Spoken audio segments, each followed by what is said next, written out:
you thought 2020 was crazy for both the world and wrestling, then 2021 was like, hold my beer because, ha ha, the Miz is WWE Champion! Go home WWE, you're drunk. Drunk on profit. Somehow this company has made more money than anything in the universe ever this year, despite making some of the most baffling changes in its history. Some on screen, others more in the behind-the-scenes business operations. One's more silent and deadly than your uncle's post-turkey feast windy pops. That's right, 2021 is nearly over, which means it's time to look back at the year that was. So get ready to say, no way that only happened 8 months ago, because I'm Ollie Davis hailing from partsFUNknown, and these are the 10 biggest changes to WWE in 2021. We've got loads of end-of-year lists coming up, along with me versus Adam Blompier in our twice-in-a-lifetime fantasy booking warfare match. So make sure to subscribe and enable notifications to always on to know first when that goes live. And super kick that thumbs up button and let me know what you think is the biggest change WWE have made this year in the comments down below, because I'll be replying to people from out of nowhere. Number 10. Pay-per-views on Saturdays. For years, WWE's pay-per-view schedule has been locked into Sunday nights, making for many sleepy Mondays at work. Haha, I'll just sit in the toilet and play Merge the Numbers for an hour. Take that, boss! Oh, goddammit, I'm the boss! But in 2021, WWE announced it will be consistently experimenting with Saturday night pay-per-views. August SummerSlam took place on a Saturday, making it the first non-WrestleMania pay-per-view on that day in decades. And it was a gamble that worked big, with ticket sales 4 times the gate of SummerSlam 2019. We're not going to count SummerSlam 2020, because the gate for that was logging in on Zoom. But not only will WWE's first big event of the year, Day 1, also happen on Saturday, the 1st of January, the 2022 Royal Rumble, at least one night of WrestleMania, and SummerSlam 2022 are also all scheduled for Saturdays. WWE President Nick Khan has explained this is actually their new strategic approach to pay-per-views, making it easier for traveling audiences to fly in and out of the host city,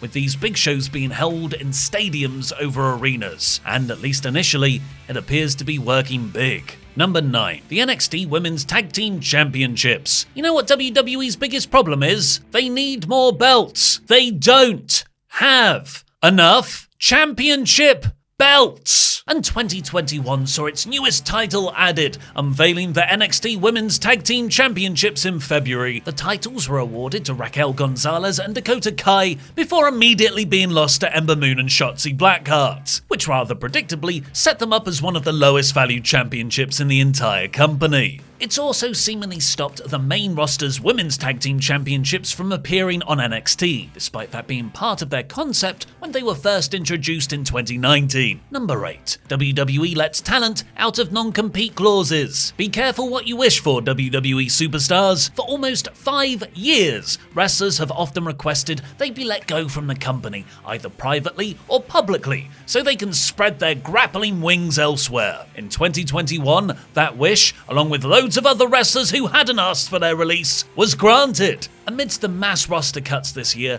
some released talent were let out of their contractual 30 to 90-day non-compete clauses early. What a kind company WWE is, doing a favour for the talent they just fired. You see, WWE's non-compete clauses mean released talent can't appear for other promotions for 90 days if you're a main roster performer or 30 days if you were coming from NXT. This has been their standard practice for years, but in 2021, there were a few times where talent was granted an early out, like Fightful Select reporting Chelsea Green was allowed to do her first appearance with Ring of Honor early after being released from the company on April 15th. Number 7. The future endeavorers get future endeavored.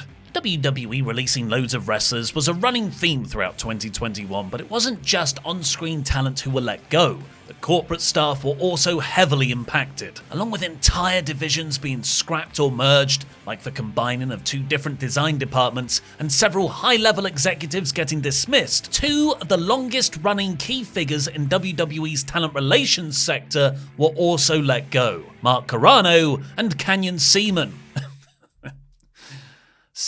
Carrano was reportedly blamed for Mickie James being sent her belongings in a trash bag after she was released and was shortly after fired himself, with the backstage reaction being described as unanimously positive. Sounds like a popular guy. Seaman, meanwhile, Seaman was rumoured to have been released when Adam Cole's contract ran out and nobody noticed, prompting Seaman to get released.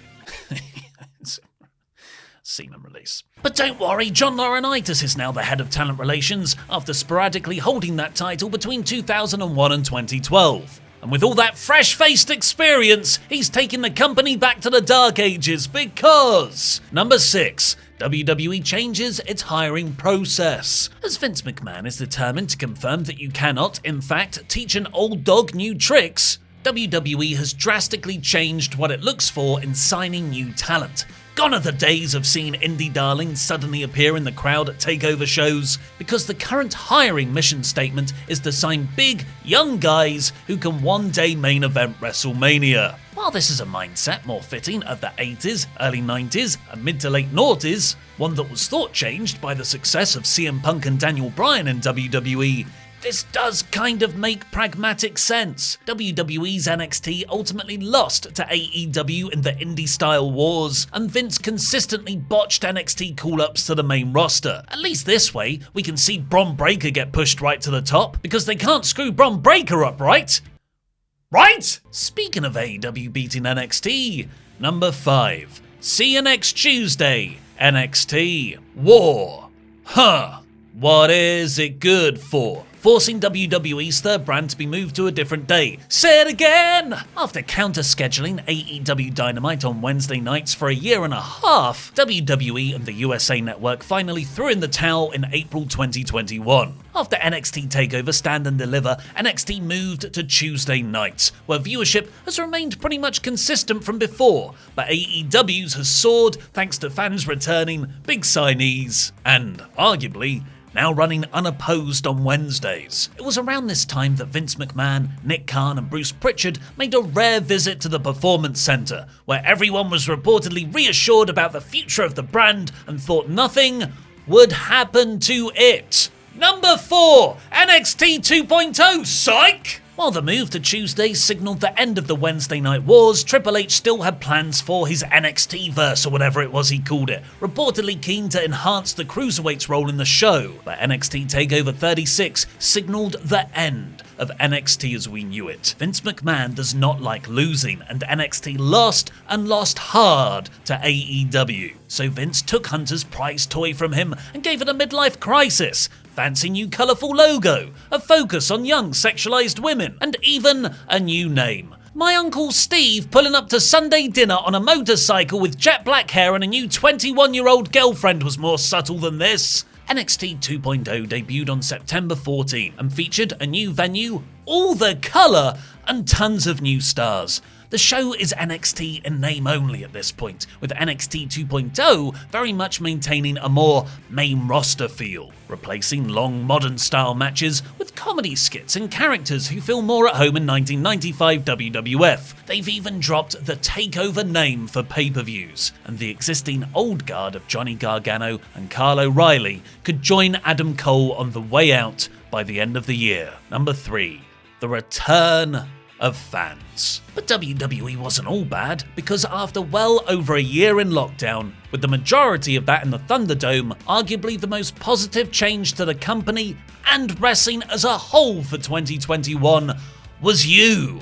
Yes, you. And me too, I guess, the fans. After WrestleMania 37 served as a brief reprieve from no fans WWE shows, July's Money in the Bank served as the proper relaunch of WWE's touring schedule, injecting the shows with real, non-recorded life once again. Not a lot of life once you reach the third hour of Raw each week, I grant you, but it's still better than 1,000 Zoom windows staring at a ring. Number 2, WWE Network is Peacock. In one of the biggest deals in the company's history, masterminded by negotiator extraordinaire Nick Khan, WWE announced early in 2021 that they would be moving the WWE Network to Peacock, NBC's streaming service, as of the 18th of March. While this move didn't go well from a user perspective at first, with many early complaints about the features of Peacock Premium being nowhere near as good as the network, lacking several of the standard functions you would expect to see on a streaming service like, you know, a pause button, This change was worth a huge $1 billion and marks the biggest strategic change for WWE and the network since its launch in 2014. Expect to see the rights to the network come up every 5 years from now on, just like how the first broadcast rights to Raw and SmackDown are contested over. You can say many things about WWE, but in regards to streaming, Vince McMahon has been a visionary. First foreseeing the market shift way before other companies, and then also realizing when it's time to make deals with the bigger networks. Expect many other smaller streaming platforms to follow this same route in the next 5 years, and just like pay-per-view, Vince did it first. Number 1. All of the releases. Bobby Fish, Mercedes Martinez, Leon Ruff, Bronson Reed, Jake Atlas, Bray Wyatt, Killian Dane, Lars Sullivan, Andrade, Billy Kay, Peyton Royce, Braun Strowman, Lana, Buddy Murphy, Aleister Black, Ruby Riott, Nia Jax, Mia Yim, Keith Lee, Karrion Kross, B-Fab, Ember Moon, Frankie Monet, Scarlett Bordeaux, Top Dollar, Isaiah Swerve Scott, Tegan Knox. Those are just some of the names released this year. And WWE really don't think there's a young star in there that could main event a WrestleMania? Braun and Bray already kinda did. While the biggest corporate shift is licensing the network to another platform, the decision to ruthlessly fire over 80 wrestlers this year marks the most harshly felt change. Not just for the fans who got behind every one of those names and more, but for the people who suddenly lost their jobs before their contract was up. For the people who moved across country,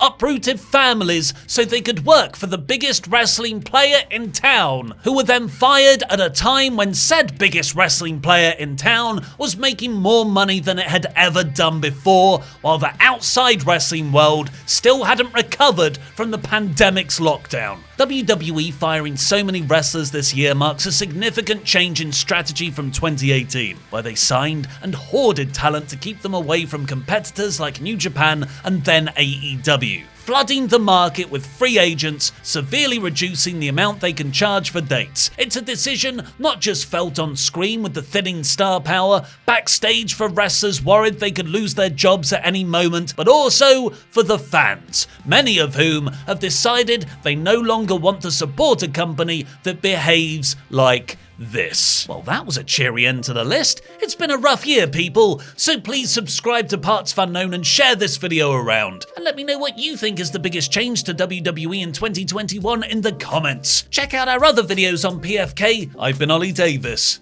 Jam that jam.